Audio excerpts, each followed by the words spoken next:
warm welcome to this special broadcast here at World is One News, your gateway to the very latest from South Asia. Tonight, we get you the latest on the Malabar Exercise and what it holds for the South Asian region and why it has China worried and what it specifically means for the Indian Navy. Now, the naval forces of US, India and Japan will begin the annual Malabar Exercise tomorrow.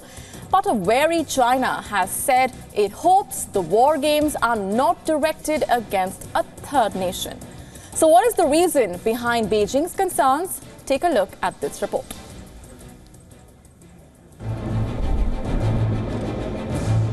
The waters of the Indian Ocean will witness the war games between navies of India, United States and Japan. But the annual Malabar exercise has left China a bit wary. The exercise comes amid the ongoing standoff between India and China in the Sikkim region. And China is keeping a close eye on these exercises. The Indian Navy has detected an increase in the number of Chinese warships being deployed in the Indian Ocean. Reports say a Chinese surveillance ship will keep an eye on the Malabar exercise. China's worry stems from India's growing clout in global diplomacy. After Prime Minister Modi's successful trip to US, Israel and the G20, Beijing is concerned that Malabar exercise could be an effort to contain its attempt to gain influence in the Indo-Pacific region. Bureau Report, WION. Let's break this down for the benefit of our viewers. Joining us this special evening is Nitin Gokhale, Strategic Affairs Analyst and founder of BharatShakti.in from New Delhi. We will also be joined in just a short bit by Commodore Uday Bhaskar, Director, Society for Policy Studies and Defence Expert. Also joining us on the broadcast this evening is Ainar Tangent, Political and Economic Commentator from Beijing. Mr. Gokhale, if I can begin by asking you if you can elaborate for our viewers what the Malabar exercise is all about and why we see these three countries coming together. Well, Malabar is an old, actually almost more than 15 years old bilateral exercise between the United States Navy and the Indian Navy. But from 2015, the Japanese self-defense forces, the naval component of the Japanese self-defense forces, have now institutionally joined this exercise, and this happens annually, alternately between the Indian Ocean or in the Indian neighborhood, and then is taken to the Pacific, sometimes near the US or sometimes near Japan. So this exercise is basically aimed at testing the interoperability of the three naval forces and basically especially between the US Navy and the Indian Navy. Remember, India falls in the jurisdiction of the Pacific Command, which is based in Hawaii, and that is the US Navy's largest command, in fact the US military's largest command, Pacific Command based in Hawaii, headquartered in Hawaii. And it covers India, and for almost, as I said, more than 15 years, India and US have been exercising at various levels. This is the apex of that exercise as far as the navies are concerned. There are port calls of different ships to each other's countries, and they have started collaborating very closely on two or three main issues. One is, of course, the HADR, the Humanitarian Assistance and Disaster Relief. They came together in a large way in the 2004 tsunami, and since then this exercise has been stepped up. This year's edition has an interesting, I would say, interesting element where the anti-submarine warfare is going to be sort of tested between the three navies. India and the US have a similar anti-submarine warfare plane, that is the Boeing P-8, which is an Indian version, and there's an American version which sort of gives the Indian Navy the ability to spot and track submarines, and therefore China, which is increasingly making forays into the Indian Ocean, has been sending ships and has sent submarines to India's neighborhood, especially the Chinese submarine has docked at Colombo port for once in 2014, and of course also goes to Gwadar and to Karachi. So since India and US and Japan are getting together, China has made its displeasure clear. And this is not the first time, mind you, that China is saying that is it a ganging up against the Chinese Navy? In 2007, exactly 10 years ago, a similar thing had happened when there were 5 nations exercising in exercise Malabar, including these 3 nations as I mentioned, plus Singapore and Australia had joined that exercise. So therefore, it's a massive exercise involving big ships. There are 2 aircraft carrier one from the US, one from India, exercising and operating together. The USS Nimitz from US and the INS Vikramaditya, India's largest warship, is part of this exercise. So therefore, significant, and coming at a time when there is a standoff between India and China on the land border, on the tri-junction of Sikkim, Bhutan and China. This exercise, there is a lot of interest the world over of how this exercise pans out and what will it achieve at the end of it after that 10 days of operating together, exchanging notes and visiting each other's ships happens as far as the 3 navies are concerned. Right, stay with us, Mr. Gokhale. That, in a way, sums up why this exercise is so crucial. But, Einar, if I can get you in here, why is Beijing concerned?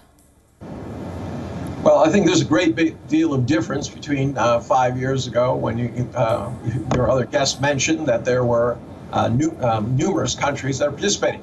That was all about sea and rescue, humanitarian relief, anti-piracy. As he mentioned, this is about how to fight a war, how to go anti-submarine. Very, very different circumstances, very different goals and aims. So at this point, of course, China is extremely concerned. You have a potentially disastrous, high-tension incident going on the border right now. With this kind of additional things, it seems to Beijing that this is a needless ratcheting up of tensions. Mr. Gokhale, are those legitimate concerns? Well, I don't think so. I mean, why should China be exercised and be concerned about it? Because this exercise has been bilaterally going on for, as I said, for more than 15 years. And for China to say now that this is ratcheting up tensions is not really legitimate, because China also in its own way does exercise. In fact, it is going to join an exercise with the US multilaterally very soon, is what one read in today's on social media today. So if China can exercise with the US, so can India, and so can US with India and Japan. So I don't think there is a legitimate concern about it.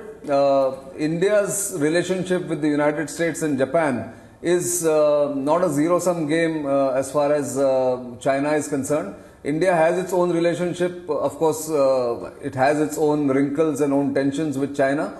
But so does China have similar tensions and similar concerns between China and US. There are those concerns. So therefore, I don't think anybody should object to what is a legitimate exercise between 2 countries and which has been going on for so many years now.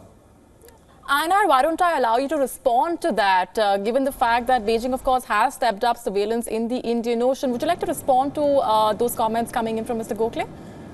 Mr. Gokhale mentioned specifically that China had submarines coming into the Indian Ocean, and that this particular exercise will be involved anti-submarine warfare.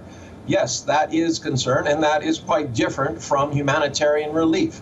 If he cannot recognize it, it's not much point of having a conversation, because quite frankly, there is quite a bit of difference. If the situation was reversed, I think India would be justifiably very, very equally concerned. In terms of the US and China, they are not conducting any kind of naval exercise towards war, but towards keeping peace. This is the very different aims. One hand, you have things about humanitarian issues, peace, anti-piracy. On the other, you're making preparations for war. I think your guest there is quite a bit of difference. Okay, point taken. Mr. Gokhale and Ainar, stay with us. Why don't we also get in a word from Commodore Bhaskar, defense expert, joining us on the broadcast. According to you, do you see this as a de facto alliance, the fact that these three countries are coming together, or do you see that happening in the coming time? No, not at all. You know, I think the word alliance has very specific connotations. Now, while it is true that the United States and Japan are in a military alliance, but that is specific to the region, meaning that the United States has a military presence in the Western Pacific, and they have certain commitments to Japan as also to South Korea. So there you have a formal military alliance. Right. But what we are witnessing now as far as Malabar is concerned, I think as one of our panelists has just pointed out, this was a bilateral that was mooted as far back as 1992. The first Malabar was in 1994. And Japan has come on board recently over the last 7 to 8 years, and more formally after 2015. And the aim of the Malabar exercise is about interoperability and trying to respond to common challenges in the IOR. For instance, if there is a humanitarian assistance, disaster relief kind of exigency. And India is very clear, it has repeatedly said that it is not entering into a military alliance with the United States, primarily because of the kind of connotations it would have. And we are now describing the relationship with the US as one which is a partnership. Yes, it has a strong maritime naval component, but I would not, I think, accept this as a de facto alliance, because then it is towards a common objective in terms of quote unquote who is the potential threat or adversary. Now there's a lot of talk about China in the subtext, but I still do not accept this as that New Delhi is deliberately seeing this as an alliance and has joined the equivalent of the American camp as far as the naval domain is concerned. I think we are not there. All right, Commodore Bhaskar, let me ask you a follow-up question to that. As we've been discussing all along in the few minutes before you came in on the discussion, the concerns that Beijing has, what do you read into the statement that's been given in by the Foreign Ministry spokesperson there? See, I would say that, you know, Beijing has always had a very deep anxiety about the maritime domain. And this goes back formally, I would say, in 2002-03, when we had President Hu Jintao in Beijing, and he articulated the nightmare scenario for China was that it would be strangulated by a superior naval power. This is an allusion to the United States, and that they would interdict Chinese supplies flowing from the Persian Gulf through the Malacca Strait, particularly hydrocarbons. Now, this is a replay of what the United States had done to Japan at one point in time before World War II. So, this is called the Malacca dilemma in Chinese discourse. This is as far back as 2003. So, in the last few years, I think the Xi Jinping regime is also now very, very concerned. And it is true that if you look at what is happening in the Eastern Pacific as far as the US moves now, whether it is in relation to North Korea, or the fact that the United States has moved some assets through the South China Sea, there is this heightened anxiety in China about the maritime domain. And the fact that Japan's helicopter carrier is also going to be part of Malabar is, I think, adding or stoking to the anxiety. But I think India is going out of its way to assure China that this is not directed as the principal objective of the Malabar is not China, but you cannot, I would say, you know, prevent China from feeling the anxiety that it is currently exuding. All right, I am going to yet again allow Ainar to respond to that. But before we get into that, just a quick taking a step back and looking at what the Malabar exercise is all about for the benefit of viewers who might just be tuning in. Now, these exercises began in 1992 involving the Indian and US navies. It is held alternatively in the Indian and Western Pacific Oceans. This is the 20th such exercise in the series and is being held in the Bay of Bengal from July 10th led to 17. Now, Japan joined the exercise in 2015, making the bilateral exercise a trilateral one. There was a proposal to make it a quadrilateral drill with Australia, but this may take some time. Singapore has also taken part in the drill as an occasional participant. I do want to get in both Commodore Bhaskar and Mr. Gokhale. Coming to you first, Mr. Gokhale, on the aspect of, do we expect Australia to become a participant? Well, yes, going forward, maybe the next year or the year after that, Australia could become a partner or could join the exercise. It wanted very much to join the exercise this year, but for various reasons, and especially because India wanted this to remain limited at the moment to the trilateral exercise, Australia has not joined the exercise Malabar this year. But let me remind you that in 2007, as I mentioned, in the same area, there was a in fact, five-nation Malabar exercise involving, of course, India, US, Japan, Australia and Singapore. But India has slight concerns, or I would say slight reservations about Australia rejoining this exercise, because post the 2007 exercise, when these five nations were together, Australia withdrew from next year's edition, that is the 2008 edition, under pressure from China. And China issued a very harsh and a very strongly worded démarche to all the nations involved in that exercise, and Australia was the one who withdrew immediately. So therefore, India has its own reservations about Australia joining this exercise, because it is not yet sure if Australia will continue to resist the pressure from China if it puts the pressure again on Australia. That's the reason why Australia has not joined exercise Malabar this year. Right, Ainar, as we've been discussing, and the kind of feelers that China has been sending out all throughout, given the surveillance in the Indian Ocean, given the strongly worded statement that's come in from the Chinese Foreign Ministry spokesperson, why is it that China, for instance, has reacted in the manner that it has? Well, I think any nation that believes that countries are acting against it in a military manner are things. Both of my colleagues have seemed to have a blindness. The fact is that in the past, it was always about humanitarian aid and circumstances. I don't know how that can be applied to anti-submarine warfare. The fact is that at this point, these exercises are being weaponized. They're being used as, in essence, a threat towards China. As your first guest said, he said, well, we're concerned about Chinese submarines. And this year, we are going to be involved in anti-submarine warfare. And then he goes on to say, but I can't imagine why China would be concerned. Well, I think it's patently obvious why they're being concerned, given his own words. In terms of the military aspect of this and whether Australia will be involved, increasingly you see the U.S. acting in a way which is isolating itself. Even Japan has expressed an interest in being part of the Belt and Road Initiative. Just recently, the G20 exposed that the U.S. has gone kind of by itself, 19-1, in terms of climate issues. So you see this kind of situation. Then you read the 2010 white paper that was created in the U.S. that said we will use India as a stop to China's expansion throughout Asia. And given the current meetings and this kind of exercise, it seems that they are executing on that white paper idea.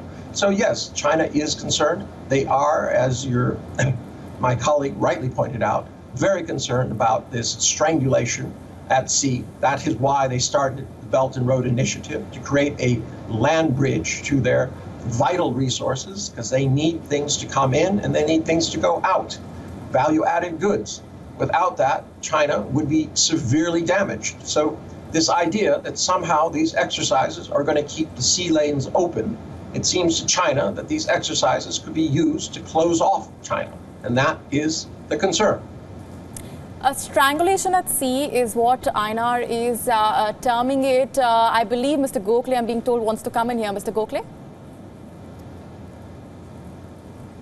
Yes. I just want to make a limited point to my colleague from China. When I said that part of the exercise Malabar this year is also about anti-submarine drills, even without this exercise being held, India would obviously be keeping a watch on ships and submarines coming into the Indian Ocean region in its own backyard.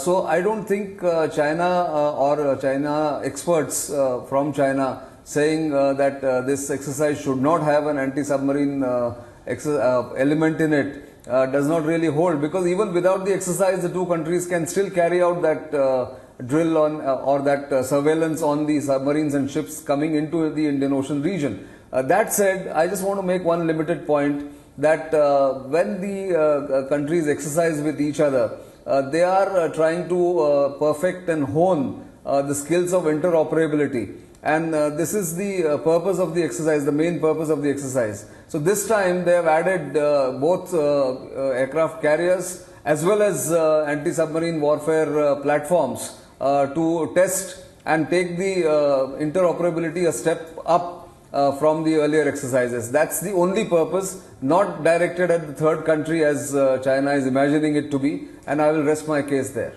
All right, I'm being told Commodore Bhaskar also wants to come in here, I believe. Yes, yeah, ahead, Moni, I just want to say that in response to this anti-submarine kind of dimension, I want to extend the point Nitin is making, which is that when any country, whether it is India or China or the United States or a smaller country like Singapore, when you enter into a bilateral military exercise, part of the objective is to benchmark your professional capability. So, which is why there is a certain competitive, I would say, element also, where navies are testing or assessing each other's skills, and therefore you have the standard kind of template where you have opposing forces, you have red, blue, and at the end of the exercise you have a very detailed debrief to see how various capabilities have performed, and anti-submarine is a very important part of any navy's professional basket of capabilities. I imagine whenever the Chinese Navy is going to engage in a bilateral exercise with any other navy, it would definitely make anti-submarine operations one of the components of the series of exercises that would be planned. So, my earlier observation about humanitarian assistance and disaster relief is, why do navies invest in interoperability? It is when the exigency arises, you must be in a position to be able to pick up very seamlessly if your units need to work in tandem. Now, we had the 2004 tsunami experience when the Indian Navy was the first to respond, the others chipped in. The United States also came in after 3 days or so, as soon as their units could reach, and there was a collective effort. Now, this is not to suggest that the primary purpose for navies is to come for humanitarian assistance, disaster relief. No, navies are meant for a specific military purpose, which is to engage in combat if required and ensure that your nation prevails. That is the primary function of a navy. But in the 21st century, we believe that major nations are all now agreed that the kind of wars we saw in the 20th century, particularly World War II, are now receding in terms of probability, and what navies do is to punctuate a domain for a collective endeavor, global security, collective security. And the signal I would ask our Chinese colleague to consider on the panel is, today China has imposed a certain order which it deems is appropriate in the South China Sea. Now, they are not willing to accept the formulation about the global common, and that there is the equivalent of a collective consensus, international law, traditional practices, etc., etc. Now, when you come into the Indian Ocean, these 3 or 4 navies or nations are agreed that they are going to contribute towards the equivalent of a collective endeavor and a collective effort, and it's in this particular template, I would say, that they are checking out their professional skills and working on higher levels of professional competence. So, I think this should be kept in mind. Now, if China were to infer from this that this is directed against them, I think that would be an invalid, overstated kind of anxiety. Molly? All right, I have just enough time to come to each of our esteemed panelists one last time. I'm going to begin with giving Einar the opportunity to respond to that. Well, I think, quite frankly, your words have betrayed both of you in terms of first, my first colleague mentioned that they were concerned about Chinese submarines in their area, that there were going to be anti-submarine actions. In terms of my second colleague, he mentioned, he says, oh, yes, we're just, best practices for the Navy. We're just trying to keep benchmark and all this type of thing. But the fact is, the nature of these exercises have changed dramatically from 5 years ago. This is a military operation, and therefore it will be interpreted as such. And, China will be defensive. To make a clarification, I am not Chinese. I am not speaking for the Chinese government. I'm simply explaining a point of view. Point taken, Einar. Stay with us. Mr. Gokhale, this increased interest in Indian Navy being a partner in maritime security. Well, certainly, look at it like this. The global commons, and especially the maritime domain, deems it is incumbent on nations, and especially nations in Asia Pacific, to know each other's navies, the way they operate, the way they can come together, and all countries, including China, have legitimate rights to exercise exercise in the area of operations that they are familiar with or not familiar with. And all that India, Japan and US are doing at this moment, and that's my last point, is to try and come together, operate together, understand each other, and going forward, be prepared for any exigencies, be it humanitarian disaster relief or even combat. So all that, it's a mandate of the navies, and all that the navies are doing is to carry out the mandate in terms of practice. Right.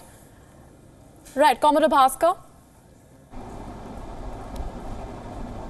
No, first of all, I'm sorry that I mistook our colleague on the panel. Please don't take it amiss. I think it was just poor audio on my part. Sure. But I still want to say that Chinese anxieties will be there, and that I try to relate to the Malacca dilemma. So any kind of move by the United States, I think, in the Indian Ocean would be seen as an attempt at making this nightmare come alive. So perhaps one of the, I would say, takeaways from this Malabar, we've seen this from 2007 onwards, which is that when the United States and China have their bilateral, and when India and China have their bilateral, we should be able to, I think, assuage Chinese concerns with an expectation that China would also be as empathetic about the security concerns of its principal interlocutors. Right. Now, in this case, India. So I think this provides us, I think, a certain opening to take forward the bilateral dialogue where each other's core security concerns are brought onto the table in an empathetic manner. All right. Just about wrapping this up now. We're completely out of time. Thanking all our panelists for joining us on this special broadcast. Einar, Commodore Bhaskar and Mr. Gokhale. That, of course, is just the first step towards discussing what the Malabar exercise is all about. A host of issues yet to unravel in our later editions as well. Thank you very much for watching. Stay tuned to World is One News for more news and updates.